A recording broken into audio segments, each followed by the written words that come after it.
And once again, what is up, my fellow patriots? How y'all doing out there in America, land of the free, home of the brave? Today, we've got to talk about World War III. As we all know, Trump promised to bring peace between Russia and Ukraine. That deal was all worked out. And you see when Zelensky visited the White House, disrespected Trump, and decided he doesn't want peace. And he went back to Europe and NATO, and they all coddled him and said, "Well, don't worry about Trump. If he stops the money, we'll give you the money. We're going to continue to fight." You had Macron promising to send in troops. Anyway, NATO and Ukraine stabbed us in the back. Trump had Putin lined up and ready for peace talks, but Zelensky and NATO screwed us over. They want World War III. That's it. There's no two ways about it. So they told Zelensky, do not talk to Trump about peace. And what happened? Ukraine then launched a massive strike against Russia behind our backs. You hear that? Without our approval and behind our backs. Yeah, check it out. Ukraine's domestic intelligence agency, the SBU, carrying out a large-scale operation Sunday targeting Russian military airfields. Dramatic video shared with ABC News by the SBU shows aircraft being hit and bursting into flames. The attacks carried out at different airfields in 5 Russian regions, some home to Russian strategic bombers. A source within the SBU claims they hit more than 40 military aircraft that they say, quote, bomb Ukrainian cities every night. A source in the SBU tells ABC News the operation had been planned for more than a year and a half. Drones were concealed inside makeshift mobile houses with retractable roofs, which were then placed on trucks. The source said those roofs opened remotely and the drones flown out to strike. Russian officials are also investigating 2 train derailments they say happened after 2 bridges were blown up in separate Russian regions, this near the border with Ukraine. Meanwhile, Moscow continued its massive air assault. The Ukrainian Air Force reported 479 drones and missiles were launched into the country overnight in one of the largest aerial attacks of the 3-year-old war. Amid all of this volatility, Russia has proposed a new round of peace talks to be held in Istanbul on Monday. And 2 U.S. senators who were in Kyiv on Friday have warned Russian President Vladimir Putin is stalling on peace talks while preparing a new military offensive against Ukraine. Ending this war the right way makes the world safer. If you No, first of all, this guy's a scumbag. Lindsey Graham, he's a war pig, warmongering scumbag. He's happy to go to war with Iran and Russia all at the same time. He is not for peace. So anything he says, just throw it away, because he's just a liar. He does not want peace. He does not want peace at all. So he's part of the problem on our end, along with the Democrats who still want this war. But listen, here, this put another dollar in the Alex Jones was right jar, I guess, segment. NATO knows that Trump is very close to securing a peace deal between Ukraine and Russia. And so today they ramped up drone attacks against Russian nuclear bombers, military bases, and trains and other facilities at a level unprecedented. Hundreds and hundreds and hundreds of drones, clearly directed by NATO communications guidance systems. And it was not in the works for over a year, like the last news report said. It was done behind our backs.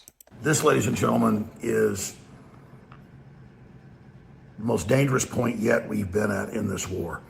Yep. Because NATO wants to escalate this and wants to see Putin respond even more than he did a week and a half ago to the doubling of drone attacks that Ukraine has launched last month. And so while Zelensky for the Western media talks about peace, he's all over Ukrainian television.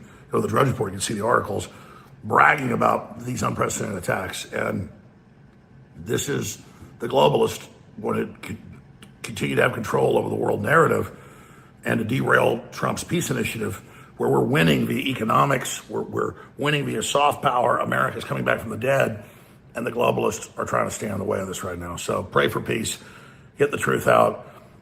This is not Trump behind this escalation. He wants a de-escalation. This is the Northern group that's the majority of NATO countries that formed this new alliance, and they had promised they were going to do this. And just last week, NATO and the EU said they're going to take full restrictions off long-range bombing with their missiles all over Russia. And so we are officially at war with Russia.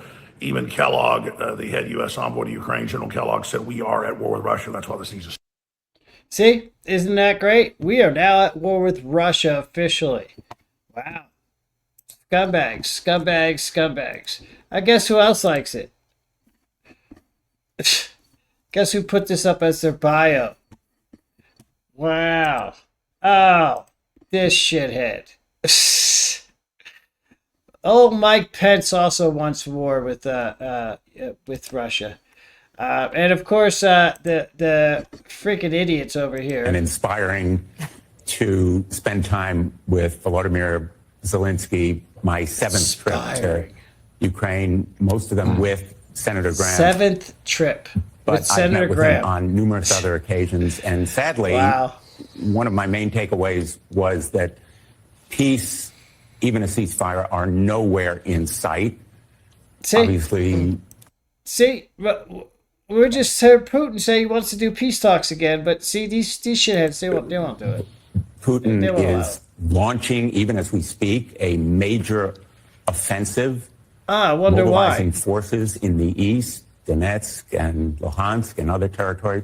But the Istanbul proposal that he made yesterday shows how unserious he is about peace talks. He's mocking Trump, playing him. And my visit to Ukraine confirmed for me that that country is in it for the long run. They're planning for the future. They've pioneered and championed the revolution of ground warfare through the use of drones. They're ahead of the United States, which produced 100,000 last year. Ukraine will produce 4.5 million of these small drones. I visited the plants where they do make them. Yeah, with our money. Ukraine has zero chance to win against Russia without us and NATO. They cannot win on their own. They don't even have any bit of a chance. So what they want to do is drag us into a war, and it's going to turn out to be a nuclear war. That's what the scumbags of the left want you in. They want you in a nuclear war.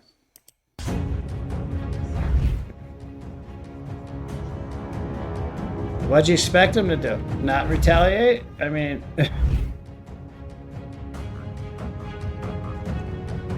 It's like a video game, man.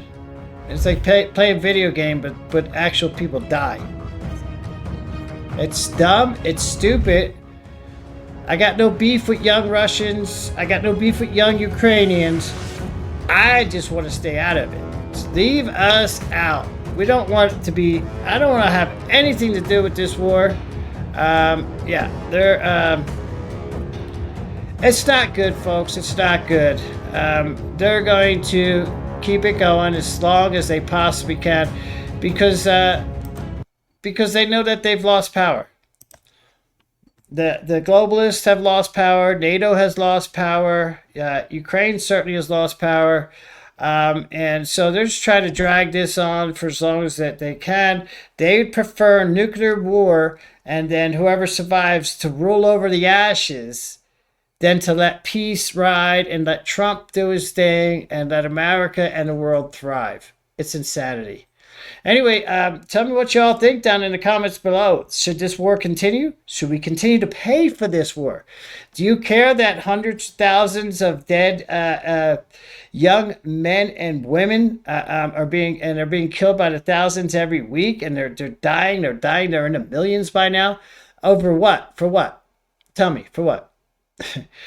I don't know, friends. So don't forget, question everything. Let me know what you think down in the comments. Leave me a like, a share, and don't forget to sub up so I can continue to help Donald Trump make America great again. Until next time, peace, folks. Peace out.